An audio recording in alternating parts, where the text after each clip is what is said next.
காலைதோறும் புதியவை. கோபம் கொல்லும். மார்ச் 18. நீ போய் உன் ஆகாரத்தை சந்தோஷத்துடன் புசித்து உன் திராட்சரசத்தை மனமகிழ்ச்சியுடன் குடி. தேவன் உன் கிரியைகளை அங்கீகாரம் பண்ணியிருக்கிறார். பிரசங்கி 9:7. ஒரு இளந்தம்பதியருக்கு திருமணமாகி 5 ஆண்டுகளாக குழந்தை இல்லை. மிகவும் வருந்தினர். ஒரு அழகிய நாய்க்குட்டியை வாங்கி தங்கள் குழந்தையைப் போல வளர்க்க ஆரம்பித்தனர். அந்த நாய்க்குட்டியும் அவர்களுடன் விளையாடி மகிழ்ந்தது. ஒருமுறை தன் உயிரையும் பொருட்படுத்தாமல் திருடனிடமிருந்து தன் எஜமானை காப்பாற்றியது. வருடங்கள் உருண்டோடியது. 7 வருடம் கழித்து அவர்களுக்கு ஒரு அழகான மகன் பிறந்தான். இப்பொழுது அந்த குழந்தையுடன் அதிக நேரம் செலவிட்டனர். நாய் தனிமையிலே தன் பொழுதை கழித்தது.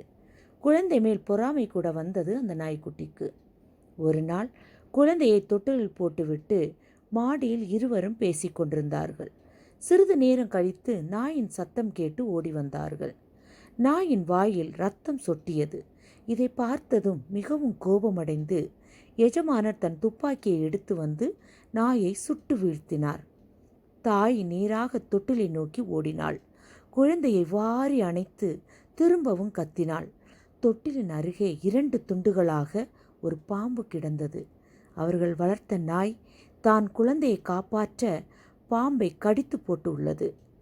பாம்பின் இரத்தம்தான் அதன் வாயில் சொட்டியது என்று புரிந்து அநியாயமாக நாம் வளர்த்த நாயை கொன்றுவிட்டோமே என்று கதறி அழுதனர்.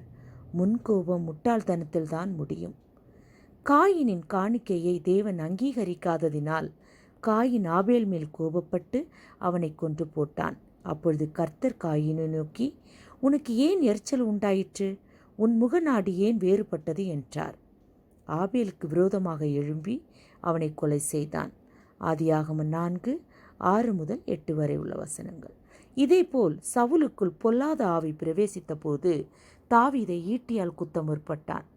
பார்வோனுக்குள் இந்த ஆவி பிரவேசித்த போது எரிச்சலுடன் இஸ்ரவேல் ஜனங்களுக்கு பிறந்த ஆண் பிள்ளைகளை எல்லாம் கொன்று போட உத்தரவிட்டான். யாத்ராகமம் 1:22. அதேபோல் இயேசுவை காண வந்த சாஸ்திரிகள் வேறு வழியாய் திரும்பி போனார்கள் என்று கேள்விப்பட்டு 2 வயதுக்குட்பட்ட ஆண் பிள்ளைகளை எல்லாம் கொலை செய்தான். மத்தேயு 2:16. ஆகையால் என் பிரியமான சகோதரரே, கோபிக்கிறதற்கு தாமதமாயும் இருக்க கடவீர்கள்.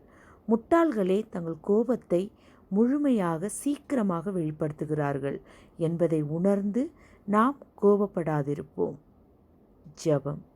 இப்போதும் நாங்கள் கோபம், மூர்க்கம், எரிச்சல், பொறாமை இவைகளை விட்டொழிக்க உதவி செய்யும்.